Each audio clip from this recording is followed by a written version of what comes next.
Guys सबका hair का routine बहुत ज़्यादा डिफरेंट होता है। चलो आ जाओ, आज मैं आप लोग को अपना real authentic easy and PG hair का रूटीन शेयर करती हूँ इस वीडियो में।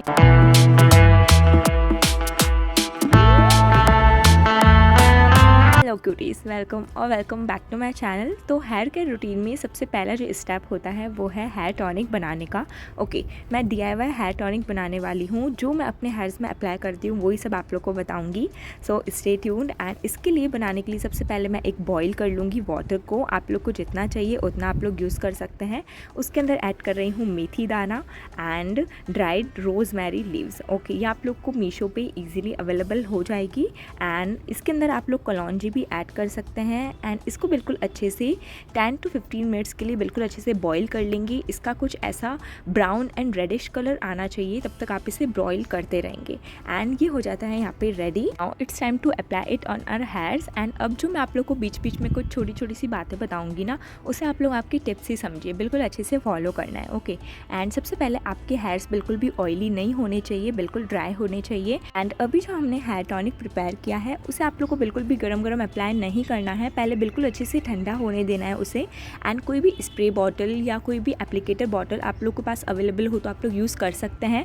अदरवाइज़ आप लोग को इसके लिंक डिस्क्रिप्शन बॉक्स में प्रोवाइड हो जाएगी। एंड बिल्कुल अच्छे से स्कैल्प में आप लोग को स्प्रे करना है इससे। The question is, hair tonic आपके हेयर्स में क्या वर्क करता है? हेयर टॉनिक आपको पता होगा आपके हेयर्स के लिए बहुत ज़्यादा बेनिफिशियल माना जाता है। जो भी कुछ डैंड्रफ होता है, हेयर फॉल होता है, उसे बिल्कुल अच्छे से बहुत हद तक कंट्रोल करता है, रिड्यूस कर देता है। एंड आप लोग को बिल्कुल अच्छे से नरिशमेंट प्रोवाइड करता है। आपके हेयर्स को बिल्कुल अच्छे से शाइन आ जाती है और बहुत ज़्यादा अच्छा वर्क करता है। नाउ इसे आप लोग को बिल्कुल अच्छे से अप्लाई कर लेना है आपके पूरे हेयर्स में, स्कैल्प में। एंड अगर आप लोग को स्प्रे बॉटल से अच्छा नहीं लग रहा हो तो आप लोग एप्लीकेटर बॉटल भी ट्राई कर सकते हैं आपके हेयर्स में। वो बिल्कुल अच्छे से जड़ों तक, स्कैल्प के अंदर जाकर बिल्कुल अच्छे से एब्जॉर्ब कर लेती है ये टॉनिक को। एंड इसको आप लोग को अच्छे से अप्लाई करने के बाद आप लोग को हेयर्स को टाई नहीं करना है, वरना बहुत ज़्यादा थोड़ी सी प्रॉब्लम्स आ जाती है हेयर्स में, डैंड्रफ एंड ऑल की, हेयर फॉल की। अच्छे से अप्लाई हो जाने के बाद 2 आवर्स तक इसे अपने हेयर्स में बिल्कुल अच्छे से काम करने देंगे, बिल्कुल अच्छे से एब्जॉर्ब होने देंगे। एंड इसके बाद मैं अपने हेयर्स को ओपन कर रही हूँ। पहले मैंने टाई कर लिए थे एंड अब मैं ओपन कर रही हूँ। बिल्कुल अच्छे से ड्राई हेयर्स है मेरे। एंड अब मैं करूँगी ना हेयर ऑयलिंग। ओके, नाउ मेरा हेयर ऑयलिंग का मेथड भी थोड़ा सा डिफरेंट है। सबसे पहले आप लोग को ले लेना है castor oil, coconut oil, almond oil, आंवले का तेल, जो भी आप लोग के पास अवेलेबल हो वो आप लोग यूज़ कर सकते हैं। एक कटोरी में या कढ़ाई में ले लीजिए। अगर आप लोग को ज़्यादा क्वांटिटी में बनाना है तो उसके अंदर ऐड कर दीजिए कलौंजी, मेथी दाना एंड नीम की पत्तियाँ। ओके, एंड आप लोग जो वो प्याज होता है ना, उसकी जो एकदम पील निकलती है ना, वो भी आप लोग यूज़ कर सकते हैं। इनको बिल्कुल अच्छे से उबाल लीजिए एंड एकदम अच्छे से छान लीजिए। या आप लोग ऑयल यूज़ करें नाइट में, या आप लोग जितनी भी देर रखते हैं ना, मैं ऑयल को पूरा 2 डेज़ तक रखती हूँ। कोई कोई होता है जो 1 आवर तक रखता है एंड वॉश कर देता है। या आप लोग के हेयर्स के ऊपर डिपेंड करता है। बिल्कुल अच्छे से अप्लाई हो जाने के बाद एंड आप लोग को स्कैल्प में बिल्कुल अच्छे से मसाज करनी है आपकी फिंगर टिप से। एंड लेंथ में थोड़ा थोड़ा अप्लाई कर लेना है ताकि बिल्कुल ड्राई नहीं हो, बिल्कुल वो हो जाते हैं ना, क्या बोलते हैं, स्प्लिट एंड्स, वो होने की प्रॉब्लम ना हो। अब आता है हेयर ऑयलिंग के बाद सबसे ज़्यादा इंपॉर्टेंट स्टेप, जो कि होता है हेयर मसाजिंग का। ओके, जो कि बहुत सारे लोग आई नो बिल्कुल अच्छे से स्किप करते होंगे, फॉलो ही नहीं करते होंगे, कभी भी नहीं करते होंगे। ओके, बट ये आप लोग को मैं बता रही हूँ बहुत ज़्यादा इंपॉर्टेंट है ऑयलिंग करने के बाद हेड मसाज करना। क्योंकि क्या होता है ना, इससे ब्लड सर्कुलेशन बढ़ता है, आपकी हेयर्स की ग्रोथ बहुत ज़्यादा अच्छी होने लग जाती है। बिल्कुल आपको अच्छे से आपकी फिंगर टिप से हेयर में मसाज करनी है। अगर आप लोग को एक प्रॉपर वीडियो चाहिए तो आप लोग कमेंट सेक्शन में ज़रूर कमेंट करके बताइए। हेयर मसाजिंग के बाद आप लोग को क्या करना है ना, आपके हेयर्स की एकदम फ्लिप करके हेयर मसाज करनी है। एंड इसके बाद आता है, मैं बना लेती हूँ अपनी घर वाली चोटी। आप लोग पूछते हैं कमेंट सेक्शन में कि आपकी एकदम एकदम रिलैक्स वाली जो चोटी होती है, हेयर स्टाइल होती है, वो कौन सी होती है? मेरी यही है। मैं हर जगह ये वाली बनाकर चली जाती हूँ।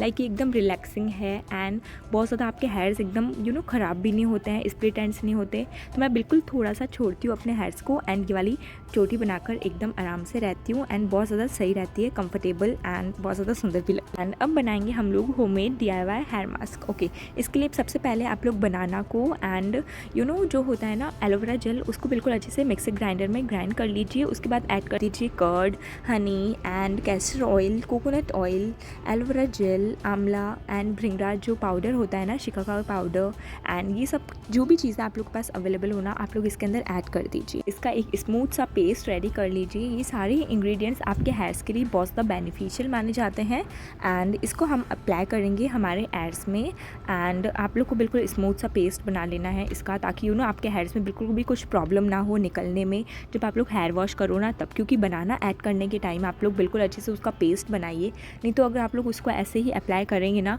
तो हेयर वॉश के टाइम आप लोग को बहुत ज़्यादा ही दिक्कत होने वाली है। एंड मास्क रेडी हो जाने के बाद हम लोग इसे अपने बिल्कुल अच्छे से हेयर्स में अप्लाई कर लेंगे। आप लोग को ज़्यादा फोकस आपके स्कैल्प में करना है एंड बाकी थोड़ा सा बचे ना वो आप लोग लेंथ में अप्लाई कर सकते हैं।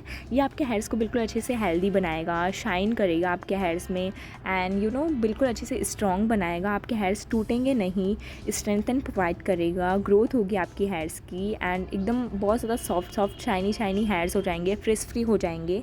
एंड उसके अकॉर्डिंग ही मैंने सारे इंग्रेडिएंट्स ऐड करे हैं। सब कुछ अच्छे से अप्लाई हो जाने के बाद हेयर्स को टाई कर लेंगे अराउंड 1 आवर तक एंड उसके बाद हम लोग करेंगे हेयर वॉश। एंड आप लोग को पता है मैं कौन सा वाला हेयर वॉश यूज़ करती हूँ। ये खादी नेचुरल की जो रेंज है ना उसका ही hair conditioner and hair shampoo use करती हूँ। एंड सी मैंने हेयर वॉश कर लिया बिल्कुल अच्छे से। एंड सबसे पहली बात, आप लोग को जब हेयर वॉश करते हैं तब जो शैम्पू होता है उसे आप लोग को पानी में डाइल्यूट करके ही अप्लाई करना है। एंड मैं वीक में 1 टाइम ही कंडीशनर अप्लाई करती हूँ अपने हेयर्स में। एंड किसी ने बोला था आप लोग आपकी कुछ वो टॉवल रैप की कुछ अलग अलग टाइप्स बताइए, वो तो अब आई डोंट नो मैं कैसे बताऊँ, मुझे खुद को समझ नहीं आ रहा, इसलिए मैंने एक पूरा हेयर केयर रूटीन जो भी मैं जैसे करती हूँ ना पूरा एकदम रियल वाला बता दिया है। एंड अब सबसे पहली बात तो जो टॉवल रैप का कोई भी सीन रहता है ना आफ्टर हेयर वॉश, ओके वो भी कोई ऐसा कुछ सीन नहीं है मेरा, लाइक नॉर्मली है, या तो फिर कोई माइक्रोफाइबर टॉवल या कोई भी मेरी टी शर्ट से मैं बिल्कुल अच्छे से बांध लेती हूँ अपने हेयर्स को एंड बाद में थोड़ी देर बाद ओपन कर लेती हूँ एंड एयर ड्राई होने देती हूँ। ब्लो ड्राई बिल्कुल भी नहीं करती हूँ। कोई सुष्मिता जी है उन्होंने मुझे कमेंट किया था आपकी बिल्कुल अलग अलग स्टेप्स बताइए, एकदम टाइप्स बताइए, ऐसा कुछ भी नहीं है। मैं नॉर्मल हेयर्स को वॉश करने के बाद टॉवल रैप कर लेती हूँ। हेयर्स की लेंथ में जब थोड़े से वेट और ड्राई होना उसके बीच में मैं कोई भी सीरम या ऑयल अप्लाई कर लेती हूँ।